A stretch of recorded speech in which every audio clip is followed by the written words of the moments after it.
Sosok Susanti, ibu kandung Esa minta dijemput polisi karena diusir ibu tiri di Blitar, TKW tak pulang puluhan tahun. Keberadaan ibu kandung remaja bernama Nur Esa Anastasia akhirnya terkuak. Setelah sebelumnya kisahnya viral minta dijemput polisi karena diusir ibu tiri. Nasib pilu Esa pertama kali diperbincangkan ketika dirinya meminta dijemput oleh polisi. Tanpa sungkannya, Esa meminta dijemput dan diantar les oleh polisi. Saat itu Esa langsung dijemput KBO Satlantas Polres Blitar Kota Ibda Supriyadi di halaman SMAN 3 Blitar. Fakta pilu pertama yang didapat adalah Esa tidak sekolah di SMAN 3 Blitar. Esa putus sekolah di kelas 3 EMS di Banten saat tinggal bersama ayah dan ibu tirinya. Remaja wanita usia 16 tahun itu kini tinggal bersama kakeknya, Sanidi, 76.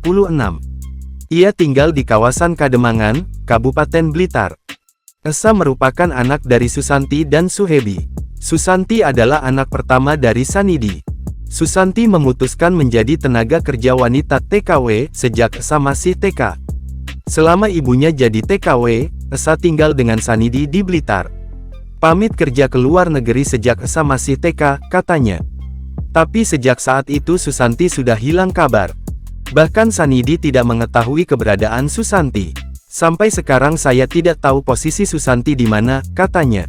Bukan hanya ibu kandung yang tak ada, sang ayah, Suhebi, pun sudah berpulang.